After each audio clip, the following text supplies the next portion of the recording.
একদিন সকালে জেলার আইপিএস ম্যাডাম আংশিকা বর্মা তার মা সরিতা দেবীর সাথে বাজারের দিকে যাচ্ছিল। তারপর আংশিকা রাস্তার দিকে তাকালো। অন্যদিকে যেখানে তার তালাকপ্রাপ্ত বাবা অশোক বসে মুচির কাজ করছিল। এটা দেখে অংশিকা তৎক্ষণাৎ তার মাকে বলল, মা, ওই দিকে তাকাও, ইনি কি আমার বাবা না? সরিতা দেবী ভয় পেয়ে বললেন, না মা, এটা কিভাবে তোমার বাবা হতে পারে? তোমার বাবা একজন ভালো মানুষ ছিলেন। এটা একজন মুচি, দেখো সে তার জুতা পালিশ করছে, এটা তোমার বাবা হতে পারে না। আংশিকা বলল, না মা, তুমি যে ছবিটা দিয়েছ এটি সেই একই মুখ, আমি চিনতে পারছি। তুমি মিথ্যে বলছো, ইনি আমার বাবা। মা, ওকে আমাদের বাড়িতে নিয়ে যাও, দেখো তার অবস্থা কত খারাপ। জুতো পরিষ্কার করার সময় অশোক সরিতাকে দেখতে পেল, কিন্তু লজ্জায় মাথা নিচু করল।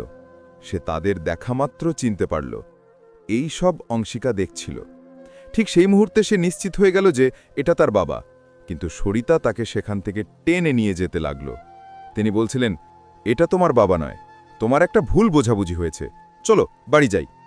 কিন্তু অংশিকা হাত ছেড়ে দিয়ে বলল, না মা, বাবাকে বাড়িতে নিয়ে যাও, দেখো তার অবস্থা কত খারাপ, সবকিছু ঠিক হয়ে যাবে মা। যদিও তোমরা দুজনেই তালাকপ্রাপ্ত, কিন্তু তুমি আমার বাবার স্ত্রী ছিলে। তুমি আর তিনি শত্রু হতে পারো, কিন্তু আমার কাছে নয়। আমি আমার বাবাকে বাড়ি নিয়ে যাব। কিন্তু সরিতা রাজি হল না। সে রেগে চিৎকার করে উঠল, দেখো, যদি তুমি তাকে বাড়ি নিয়ে যাও, আমি তোমার সাথে থাকব না। যদি তুমি তোমার বাবাকে চাও, তাহলে আমাকে ভুলে যাও। খুব জেদি হয়েও না, এটা তোমার বাবা নয়। সরিতা অংশিকাকে জোর করে টেনে বাড়িতে নিয়ে গেল। অংশিকা অসহায়ত্বের কারণে কিছুই করতে পারল না এবং তার মায়ের সাথে চলে গেল। এদিকে অশোক এই সব দেখছিল। তার মনে চিন্তা ঘুরপাক খাচ্ছিল। আমার মেয়ে কত বড় হয়ে গেছে। আমি আমার মেয়ের জন্য কামনা করি, যদি সে কাছে থাকত তাহলে হয়তো আমার এই অবস্থা হতো না। আচ্ছা, কোথাও না কোথাও দোষ আমারই, এই কারণেই আমি আজ এই অবস্থায় বাস করছি। এই ভেবে সে আবার তার কাজে ফিরে গেল। বাড়ি ফিরে আসার পর অংশিকা তার মাকে জিজ্ঞাসা করল, মা, তুমি মিথ্যে বলছো কেন? ওটা আমার বাবা। তুমি কেন তাকে বাড়ি নিয়ে আসতে চাও না? আমি আমার বাবার সাথে দেখা করতে চাই। যদি তোমাদের দুজনের মধ্যে শত্রুতা থাকে তাহলে তোমাদের সম্পর্ক শেষ, কিন্তু আমি এখনও তার মেয়ে। আমি আমার বাবার সাথে দেখা করতে চাই। দয়া করে মা, আমাকে আমার বাবার সাথে দেখা করতে দাও। অংশিকা আরও বলল, মা, বলো তো, তোমাদের দুজনের মধ্যে কি হয়েছে? তোমাদের বিবাহ বিচ্ছেদের কারণ কি? আমার কিছুই মনে নেই, কিন্তু যদি তুমি বলো, হয়তো আমি সব শিখে নেব এবং আমরা সবাই আবার নতুন জীবন শুরু করতে পারি। মা, বলো তো, আমি আমার বাবাকে এই অবস্থায় দেখতে পারছি না। আমি একজন আইপিএস অফিসার এবং আমার বাবা আজ মুচির কাজ করছেন। এটা আমি একেবারেই সহ্য করতে পারছি না। যদি তুমি বাবাকে বাড়িতে না আনো এবং তোমাদের দুজনের দূরত্ব শেষ না হয়, তাহলে আমিও এই বাড়ি ছেড়ে চলে যাব। এখন সিদ্ধান্ত তোমার হাতে। তুমি যা করতে চাও করো, কিন্তু আমাকে আমার বাবাকে বাড়ি আনতে হবে। তারপর সরিতা দেবী বললেন, তুমি যা করতে চাও তাই করো, কিন্তু আমি তাকে বাড়িতে আনব না। তুমি এই বাড়িতে থাকবে কিনা সেটা তোমার সিদ্ধান্ত, কিন্তু আমি কখনোই ওই লোকটিকে এই বাড়িতে ঢুকতে দেব না। আমি নিভে যাওয়া আগুন পুনর্জীবিত করতে চাই না। যদি তুমি আমার সাথে না থাকতে চাও সেটা আলাদা ব্যাপার। যাই হোক, তোমার বাবা আমাকে ছেড়ে চলে গিয়েছিল। এখন যদি তুমিও আমাকে ছেড়ে চলে যেতে চাও তাহলে চলে যাও, কিন্তু আমার মন চায় না সে আমার বাড়িতে আসুক। কন্যা, তুমি বুঝতে পারছো না, এই জিনিসটা অনেক গভীর, যেটা আমি তোমাকে ব্যাখ্যা করতে পারবো না। এই কথা বলার পর সরিতা চুপ করে রইল। আংশিকা মনে মনে ভাবতে শুরু করল, সর্বোপরি এত বড় ব্যাপারটা কি ছিল? মা এখনও রাজি হচ্ছেন না। আমার বাবা কি এত খারাপ মানুষ ছিলেন যার কারণে মায়ের হৃদয়ে অনেক রাগ? কিন্তু কেন? এটা কি হতে পারে যে মা চান না আমি বাবাকে বাড়িতে নিয়ে আসি? আমার কি এই বাড়ি ছেড়ে চলে যাওয়া উচিত? কিন্তু কেন? মা আমাকে উপেক্ষা করছে, আমি চলে যাওয়ার হুমকি দিচ্ছি, কিন্তু বাবাকে বাড়িতে আনতে চাই না। কোনটা এত বড় ব্যাপার? আমাকে খুঁজে বের করতে হবে যে আমার মা এত রেগে কেন যে বাবাকে বাড়িতে আনবে না। সে এই সব ভাবছিল। পরের দিন আংশিকা অশোকের সাথে দেখা করার জন্যে লুকিয়ে রওনা দিল। সরিতা দেবী মোটেও জানে না তার মেয়ে কোথায় গেছে। তিনি ভেবেছিলেন সে হয়তো ডিউটিতে আছে, কিন্তু আইপিএস আংশিকা তার বাবার সাথে দেখা করতে বাজারে রওনা দিয়েছিল।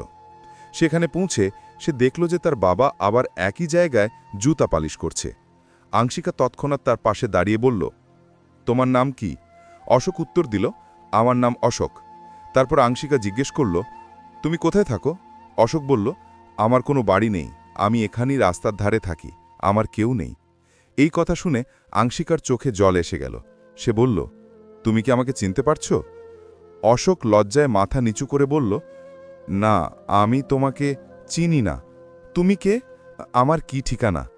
আংশিকা মনে মনে ভাবল, বাবা মিথ্যে বলছেন। কেন বলছেন? তুমি আমাকে চিনতে পারবে, কারণ সেদিন তুমি আমাকে আর মাকে দেখেছিলে। সে আবার বলল, তুমি আমাকে জানো না, আমার নাম আংশিকা। হয়তো তুমি জানো, কোথাও না কোথাও তুমি আমাকে নিশ্চয়ই দেখেছ, তাই না? অশোক বলল, না ছেলে, আমি তোমাকে কোথাও দেখিনি। আমার সব কিছু মনে আছে, কিন্তু আংশিকা কে জানি না। হ্যাঁ, তুমি হয়তো আমাকে জানো, কিন্তু আমি তোমাকে চিনি না ছেলে। এই কথা শুনে আংশিকা একটু স্বস্তি বোধ করল, কারণ সে তার বাবার মুখ থেকে ছেলে কথাটা শুনতে চেয়েছিল। এই কথা শুনে সে বলল, তুমি আমার বাবা, তুমি মিথ্যে বলছো। আমি জানি তুমি আমার মায়ের সাথে বিয়ে করেছ, আর আমি তোমার মেয়ে। তোমাদের দুজনের মধ্যে কি হয়েছে জানি না, কোনো কারণে সম্পর্ক ভেঙে গেল, কিন্তু এখন আমি তোমাদের দুজনকেই একসাথে দেখতে চাই। আমার স্বপ্ন যে আমার মা আর বাবা আবার একসাথে হোক। এই কথা শুনে অশোক ঘাবড়ে গিয়ে বলল, তুমি এসব কি বলছো? আমি তো বিবাহিত নই। তুমি হয়তো অন্য কারো কথা বলছো। আমি কারো বাবা নই। এই কথা শুনে আংশিকা মনে মনে ভাবল, আমার বাবা সবাই মিথ্যে বলছে। মা এবং বাবা দুজনেই দেখা করতে চায় না, কিন্তু আমি এদের মিশিয়ে যাব। সে আবার বলল, দেখো, আমি জানি তুমি আমার বাবা, আর আমি তোমাদের দুজনের সাথে একসাথে থাকব। তুমি যতই দৌড়াও না কেন, আমার সাথে এসো, একসাথে বাড়ি চলো। তুমি এসব কি করছো? এটা তোমার সাথে মানায় না। আমি একজন আইপিএস, আর একজন আইপিএস কন্যার বাবা এরকম কাজ করবে না। প্লিজ বাবা, চলো বাড়ি যাই। এই কথা শুনে অশোকের চোখে জল এসে গেল। তিনি চোখের জল মুছে বলল, না বাবা, আমি তোমার বাড়িতে যাব না। ওটা আমার বাড়ি নয়, ওটা তোমার ঘর। তুমি থাকো, কিন্তু আমি যেতে পারবো না। হ্যাঁ, আমি বলেছি, আমি এখানেই থাকি বাবা, আর এখানেই থাকব। আমাকে বাড়িতে যাওয়ার দরকার নেই। আমি ঠিক আছি। ছেলে, তুমি বাড়ি যাও। এই কথা শুনে আংশিকা বুঝতে পারল যে এইভাবে দুজনকে মেশানো সহজ হবে না। তার এখন অন্য উপায় খুঁজে বের করতে হবে। সে ভালো করে খোঁজ নিতে চাইল, সর্বোপরি তার মা এবং বাবার মধ্যে কি ঘটেছিল, কি কারণে তাদের সম্পর্ক ভেঙে গেল।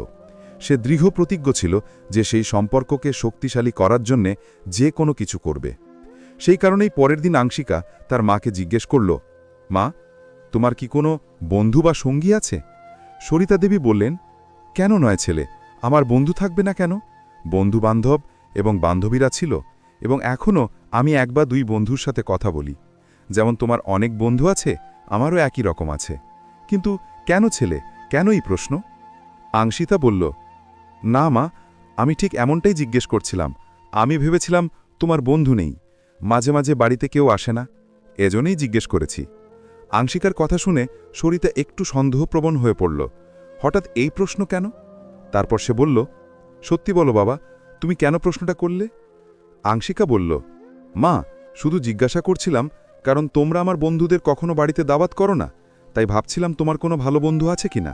যদি থাকে তাহলে তাদের বাড়িতে ডেকে আনো। অতিথি আসলে আমরা একসাথে সময় কাটাবো, কত ভালো লাগবে।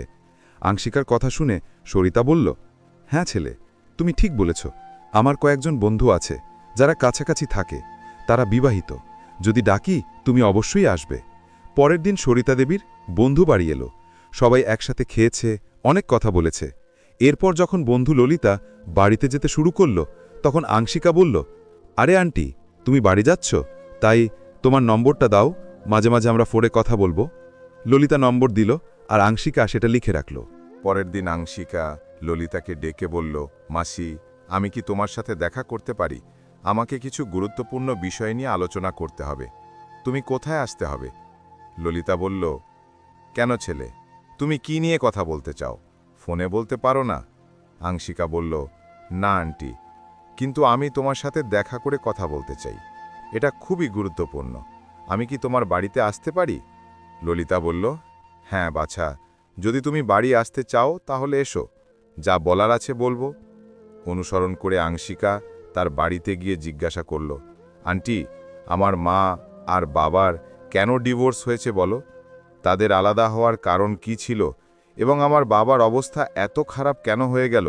সে রাস্তায় বসে জুতা পালিশ করতে শুরু করল। এই কথা শুনে ললিতা বলতে শুরু করল, যখন তোমার মা এবং বাবার বিয়ে হয়েছিল, প্রথম বছর সবকিছু ঠিকঠাক ছিল। তারপর তোমার জন্ম হলো। তোমার জন্মের 1 বছর পর তোমার বাবা যে কোম্পানিতে কাজ করত, সেখানে একটা মেয়ে ছিল। তোমার বাবা ওই মেয়ের সাথে প্রেম শুরু করে। এই সম্পর্ক প্রায় 2 বছর স্থায়ী হয়েছিল। সেই মেয়েটি তোমার বাবার অনেক টাকা নিয়েছে। আমি জানি না সে তোমার বাবাকে কোন উপায়ে ফাঁসিয়েছিল। সব টাকা নিয়েছে। এমনকি তোমার বাবা রাগের বশে তার কিছু সম্পত্তি বিক্রি করে তাকে দিয়েছে। কিন্তু তোমার মা এসব জানত না। যখন তোমার বয়স 4 বছর, তোমার মা মেয়েটির সম্পর্কে সত্য জানতে পারেন। এরপরে তোমার মা এবং বাবার মধ্যে ঘৃণা জন্মাতে শুরু করে। ধীরে ধীরে ঘৃণা এতটাই বেড়ে গেল যে দুজনেই একে অপরের মুখ দেখতে চাইত না। এই কারণে তোমার মা তোমার বাবার সাথে বিবাহ বিচ্ছেদ করেন। তোমার বাবা আগে ভালো ছিল, কিন্তু এখন পরিস্থিতি তাদের নিজস্ব কর্মের কারণে। এটা শুনে আংশিকার চোখ থেকে অশ্রু গড়িয়ে পড়তে লাগল। সে কেঁদে বলল, মাসি, আমার বাবাকে বাড়িতে আনতে হবে। আমি আমার মা এবং বাবাকে একসাথে মিশিয়ে নেব। তারপর দুজনেই একসাথে অশোকের কাছে পৌঁছালো। ললিতা বলল, দেখো, আমি বুঝতে পারছি তুমি কোন অবস্থায় আছো। তোমার ভালো লাগছে না, কিন্তু তোমার মেয়ের জন্য বাড়ি যাও। তুমি কি দেখতে পাচ্ছ না তোমার মেয়ে কতদিন ধরে তোমার সাথে দেখা করার অপেক্ষা করছে? তুমি কি তার ব্যথা বোঝো না? তুমি কি একমত হবে? আংশিকা কাঁদতে কাঁদতে বলল, বাবা, তোমাকে বাড়ি যেতে হবে। আমি পছন্দ করি না তুমি এখানে এরকম ছোট কাজ করো। আমি একজন আইপিএস অফিসার এবং এটা তোমার পছন্দ হয় না। আমি বিশ্বাস করি যে তোমার আর মায়ের সম্পর্ক নেই, কিন্তু আমার সম্পর্ক আছে। আমি তোমার মেয়ে। বাবা, দয়া করে বাড়ি যাও। অশোক বলল, না ছেলে, আমি তোমার বাড়ি কিভাবে যাব? হ্যাঁ, আমি মেনে নিচ্ছি যে তুমি আমার মেয়ে, কিন্তু তুমি এখন আমার সাথে নেই। আইনের মতে তুমি এখন কেবল সরিতার মেয়ে, আর তুমি সেখানে খুশি। আমি তোমাকে খুশি করতে পারবো না বাবা। আমার তো এত স্ট্যাটাস নেই। আবার তোমার মায়ের সাথে সেই জীবন কাটাতে যেতে চাই না। তুমি সবকিছু ভুলে যাও এবং তোমার কাজ করো। আংশিকার মন ভাবতে শুরু করল, বাবাকে বাড়ি নিয়ে যাওয়ার জন্য আমাকে কিছু মিথ্যা বলতেই হবে, শুধু তখনই সে রাজি হবে।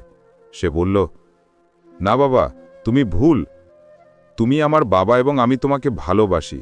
আমি তোমাকে আমার বাড়িতে নিয়ে যাব। যাই হোক, তোমার মা তোমাকে ফোন করেছে। সে বলেছে এখন সব প্রস্তুত। প্লিজ বাবা, চলো বাড়ি যাই। আমরা এখন খুশি থাকব। কোনো ভুল হবে না। আমরা আবার নতুন জীবন শুরু করব। একসাথে বাড়ি চলো। আংশিকা তাকে মিথ্যা বলে বোঝায় যে তার মা তাকে বাড়িতে নিয়ে আসতে ফোন করেছে। এই কথা শুনে অশোক রাজি হন এবং তিনজনই একসাথে বাড়ি যায়। বাড়িতে পৌঁছে যখন সরিতা অশোককে দেখল, সে রেগে আংশিকাকে বকাঝকা করতে থাকে। সরিতার রাগ দেখে অশোক ফিরে যেতে শুরু করল। তারপর আংশিকা তাদের থামালো। সে বলল, বাবা, এই বাড়িটা আমার। তুমি কোথাও যাবে না। আমি তোমাকে এই বাড়িতে রাখব। আমি তোমার মেয়ে, যে কোনো অমানুষ নয়। প্লিজ বাবা, আমার কথা শোনো। মন থেকে ক্ষমা প্রার্থনা করো। কিন্তু অশোক ক্ষমা চাইতে রাজি ছিল না, আর সরিতাও না। তারপর ললিতা বলল, সরিতা, দেখো, আমি বুঝতে পারছি তোমাদের দুজনের মধ্যে কি ঘটেছে এবং তুমি কিসের মধ্য দিয়ে গেছো, কিন্তু এখন তোমার মেয়ের জন্য তুমি মেনে নাও না।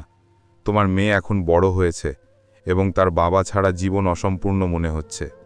এই কারণেই সেই সব করেছে। তাই দয়া করে রাজি হও, এটা সবার জন্য ভালো হবে।